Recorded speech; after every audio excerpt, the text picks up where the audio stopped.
Welcome to a new episode of Soundblood, the International Society for Rorschach and Projective Methods podcast. Featuring exclusive interviews, the Soundblood wishes to contribute to the oral storytelling tradition by taking ISR members on a personal encounter with notable Rorschach and Projective Methods experts. We want our listeners to hear our guests relate stories and discussions about their research, theories, practice, and collaborative experiences that have changed their lives and the landscape of the Rorschach and Projective Methods field. From history to the most modern research findings and clinical cases that are reshaping the field, our guests will answer your questions, teach, challenge, surprise, and inspire you. We are happy to speak today with a world-renowned Rorschach expert, Gregory Meyer, affectionately called Greg. Greg is a professor of psychology at the University of Toledo. His research focuses on psychological assessment with an emphasis on the integration of personality assessment methods and using the Rorschach as a measure of psychological processes grounded in behavioral performance.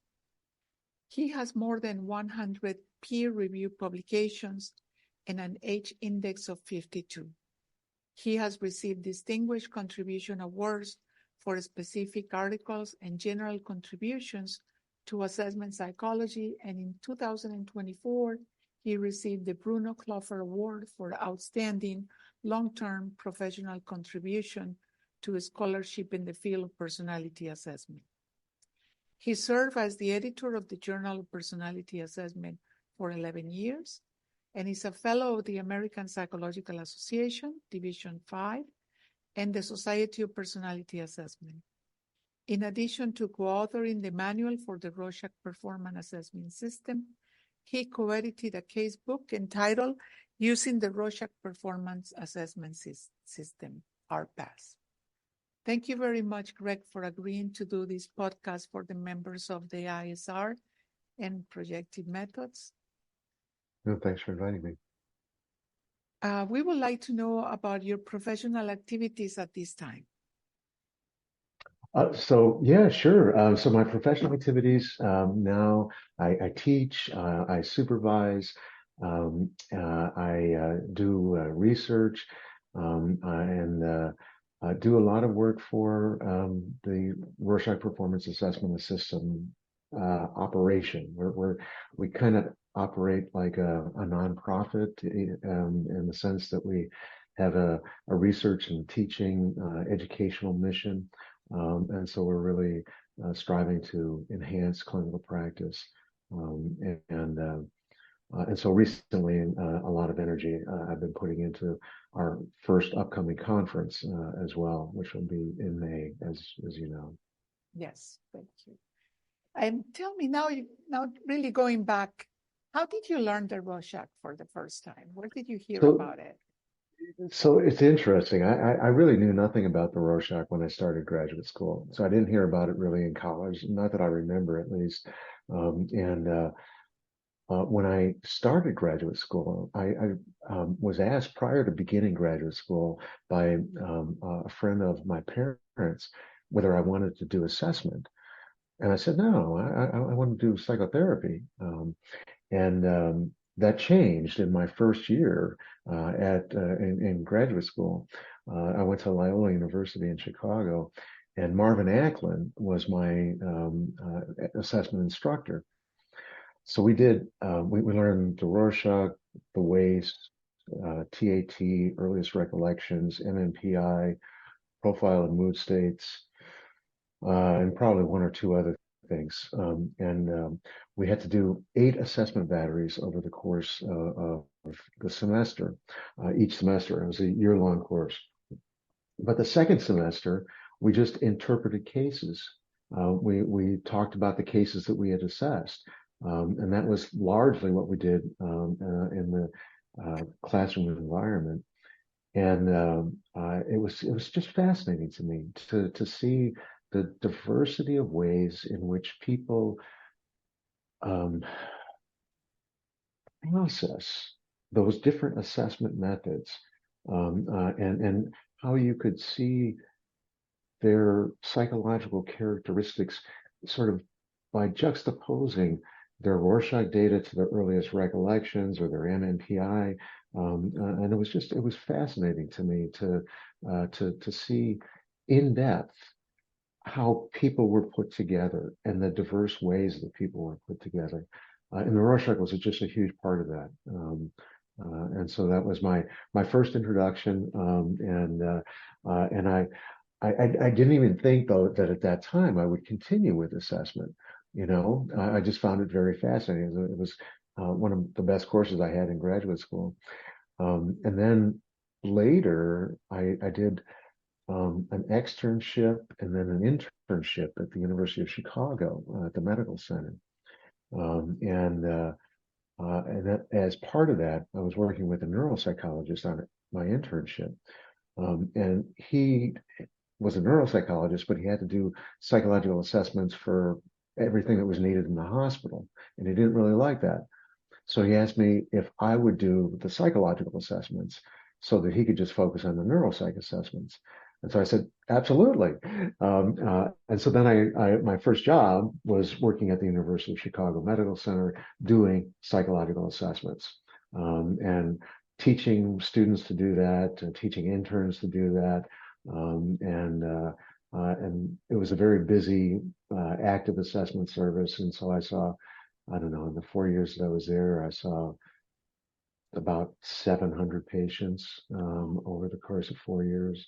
And it continued that sort of fascination with what the Rorschach brings to the table in terms of conducting a complex, thorough, multi-method assessment of an individual. Mm-hmm. And what do you think that is the major advantage that the Rorschach brings when used with other evaluative instruments? So I think the main contribution of the Rorschach is that this goes back to Rorschach's idea of what the task was all about. And Rorschach saw it as a task that slowed perception to make it visible. So you get to see the person in the process of decoding their environment. You get to see how they go about attending to information, what they fail to recognize. You get to see how they navigate this complex, uncertain, contradictory experiential stimuli.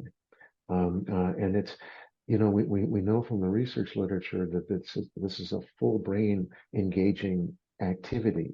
And it encompasses bilateral activation across the parietal lobes, the occipital, the frontal lobes, the limbic system. The whole brain is involved in this, and you get to see the person, and going back to Rorschach again, their apparatus for perceiving and experiencing the world.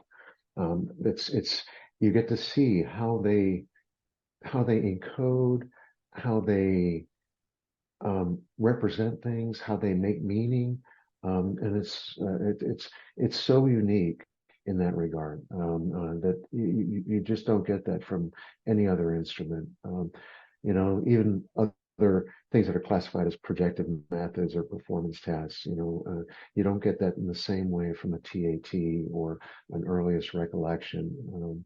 It's the visual stimuli are so evocative, and so it's very much a test of perceptual meaning making. And that was my other question, was about how it really, the Rorschach, then just studying the Rorschach and learning more in depth about it, forced you to enter into the neuropsychological kind of issues. And tell me more about that. How is it that then you decided that this was just such a complementary area, or not even complementary, but maybe included within our understanding of the test, and that it needed also to be not only studied, but validated? Definitely. I mean, I think there's been so much criticism of the Rorschach over the years that I feel very strongly about the value of empirical research, and attending to the empirical data that's available and doing research to document the hypotheses that we have, or the theories that we have about what variables are assessing, so I don't know if this is directly answering your question, but the importance of doing research is and sort of listening to the research or attending to the research, and using the findings to sort of guide decisions about what to interpret, what not to interpret. I think is a it's an essential task for being able to respond to the criticisms that have been leveled against the Rorschach over the years. And they continue today. There's people who are still writing critiques that are unwarranted and unsupported about the Rorschach. Now, I know there's a lot of diversity among ISR members in terms of how the Rorschach is used, with some preferences more for a theory-oriented approach, some with a more empirically oriented approach. I'm fall on the empirically oriented side of things, because I want the empirical data to be able to combat the people who are criticizing Rorschach users who are using it based on the empirical literature, if that makes sense. Right. And you research and teach the Rorschach, but after your internship and your years of study and all that, have you used it in clinical cases or forensic cases? More, yes, forensic cases. I haven't done forensic work for a number of years, but yes, I have, and would again if I was in a position to do that. These days, most of my administration is in the context of research, but I also do. I supervise a lot of Rorschach administrations, and here at the university, and then I engage in clinical practice that way, and have for years since coming here. Yeah, great. We have an in-house clinic. I don't know if I mentioned that, but we have an in-house clinic. Yeah. Oh, and then you supervise the students there. Yeah. All the cases. Yeah. Also, I know that through your website and through the presentations and trainings and all that, you get a lot of feedback from clinicians and on the different items on the test, all kinds of things, right? Yeah. You and your wife, Johnny Mihura, are by far the most prolific Rorschach researchers. So tell me, how do you come up with new issues to research? Oh boy, I've got a long list of things that I wish I could get to. So coming up with ideas is not the challenging part. The challenging part is getting through the execution of those ideas. How do we come up with them? That's an interesting question. Like things that I'm interested in right now. I'm interested in how do we get a better fix on manifestations of narcissism in Rorschach responding? How do we get a better way to assess depressive manifestations of helplessness or of dependent types of depressiveness? And so I'm interested in advancing in those areas. There's a host of other areas where we have existing variables that we think are doing a pretty good job, but they really need additional research. I would like to retool the way that we assess the degree of activity that's embedded in responses. So the current classification of active versus passive, I don't think fully captures the dimension of activity that I think is present in Rorschach responding. And I think it has more to do with sort of going back to Piotrowski, he was a master at understanding movement and the ink blots, and his ideas about sort of defying gravity, that somehow needs to be embedded, I think, in a conceptualization of assessing active movement. And then I think there are other cognitive codes that we need to incorporate into our assessment methods. So these are just a handful of things that are on sort of the horizon of topics that I'm interested in or actively researching. Um, and so these ideas, they always take longer to reach fruition than I would like, because it takes a while to do the research and to get some validation data. Of course, But at least yes. we've got a couple of studies out on narcissism. We've got a couple that are in the works on depression, and then the other additional cognitive codes and the activity variables, that those are still more percolating and pending. Yes. I'm always curious if psychologists, particularly with instruments, with performance instruments, are setting our standards way too high in terms of the insistence on validation, and other instruments as well. And that's because, I work in forensic psychology. I went to testify, for instance, on a case, and I will make a statement and regarding the personality of the client that I have evaluated, and then I will support that with the test, the literature that support that these kind of findings with these other things, have all this list of very nice scientific data of how is that supporting my findings.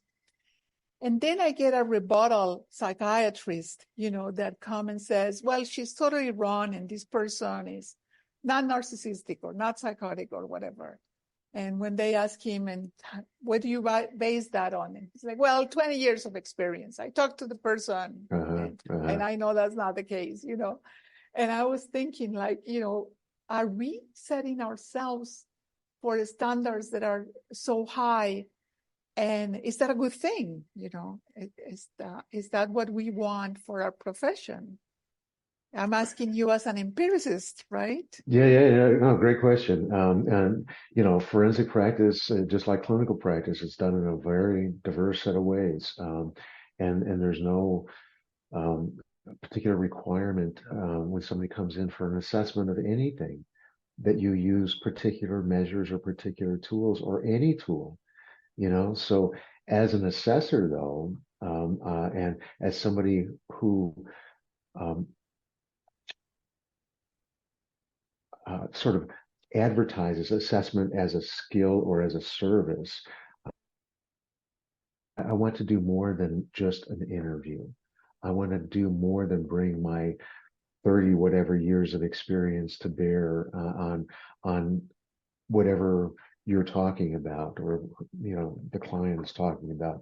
And I want to have some normed information. I want to have some standardized data that I can draw on, and I want to have self-report because I want to know how the person sees themselves. I possibly oftentimes want to have informant report. I surely want to have some performance data.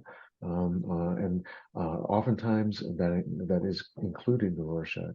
Not all of my assessments include the Rorschach, but the Rorschach just adds to the picture. And unless it's a straightforward like ADHD assessment, and I can't remember the last time I saw a straightforward ADHD assessment. Like even those, they're complicated, and people come in and they have multiple complicating issues, and most often people want help with a variety of different problems, and it's not just attention and concentration; it's other things, and so the Rorschach helps me in the context of a multi-method assessment to understand and and to help them understand those difficulties. Now, this doesn't really address your forensic question, but it's the rationale in clinical practice why I want to be using these methods. And part of what it is in clinical practice, I work in a therapeutic assessment modality with clients, and so I very much want to answer their questions. And the Rorschach, almost without fail, provides imagery and responses that assist with understanding the client's difficulties. They get embedded in that protocol. And so this is a digression, I guess, from the forensic case that you're talking about, but that's the rationale for me for using the Rorschach in clinical practice. In forensic practice, you're right. You can get somebody who just disputes you, and they have no basis for making a counter argument to the rationale that you provided, and so then I think the issue becomes, what do you try to convince the jury of, right?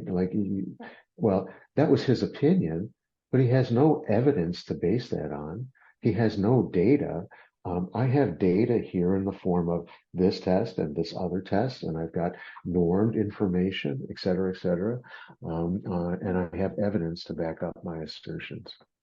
And what I have noticed is that always the more sophisticated an instrument, a personality assessment instrument becomes, the more nuance you can put on the understanding of the personality of your client, yes. Right? So that it doesn't read like a horoscope, or it's just not an opinion of what impresses yes. me, but it really goes to the depths of personality, of functioning, on, all kinds of things that are not only helpful to understand, but are a better guide for treatment, which I think yes. is one of the major, important things about evaluations, is to really yes. be able to guide treatment plan. Yes, yes, yes. And many clients, I think, they find the imagery in their Rorschach protocol to be something that they can come back to in treatment, and to revisit some of that imagery as sort of a touchstone as they go through treatment. And so, if you're in a position to for the client to share some of their responses with their therapist or their clinician, and then to incorporate that into the treatment, that can also be very beneficial. Thank you. You have a large group of students, apprentices, that even come from other countries and are passionate about the work they do with you. So tell me, how do you manage to motivate these students on the Rorschach? That is something that many academics, including myself, sometimes have trouble with. It's an interesting question, and I've been very fortunate over the years to really work with people who are interested in assessment in general, and they're interested in complex assessment. And so getting them motivated about the Rorschach it's never seemed like a challenge to me. And some of the students that I've mentored over the years, they've come in with some skepticism about the Rorschach, because they've learned about it as an undergraduate, and they were told, oh, it's an invalid test, and it's,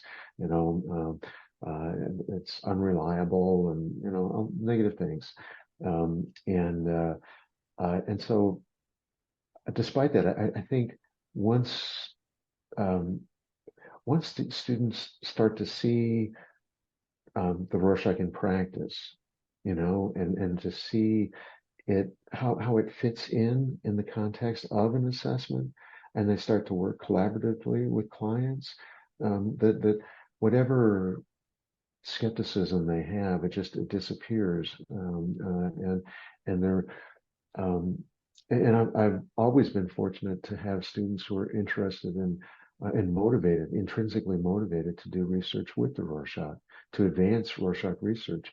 And I think, there's not, unfortunately, all that many people doing Rorschach research these days. And so um, it's, I think many of the students that I've worked with sort of sense the need for additional Rorschach research, and so sort of share my desire to be advancing Rorschach research so that we have an evidence base to work with. Mm-hmm. Thank you so much. So you're having a conference in about a month. Yeah, and it's yeah. going to be the first conference for the RPass. It's Yeah. going to be a very exciting event. I've seen, I'm a lot thrilled of by it. excitement around it. So congratulations about that. Thank you, Giselle. Thank you. And is there anything else that you want to add? Well, I would like to add that I don't know who all gets access to these podcasts. Does it go to the people? ISR members? And what about, but not to Different non-members? societies, the different societies. And then we will also put it in the YouTube channel that will be public. So it'll be public. Okay. Yes. So then I guess my final message would be that I really hope anybody who's listening to this who does not know about the Rorschach finds some opportunity to learn from somebody who is quite knowledgeable about the Rorschach and take it as an opportunity, particularly people who are interested in psychological assessment or understanding the complexities of personality and psychopathology, to set aside what you've learned or what you might have heard in terms of negative things about the Rorschach, and take an opportunity to really look at the research literature and to get some firsthand experience with it, and see if see if you might have the same illuminating experience that I did, because I suspect you will, and I think that it would enrich your assessments as you move forward. So I'll just That end with sounds that really note. good. I share that. Thank you so much. It's been a Well, pleasure. thanks for having me. It's been delightful, really.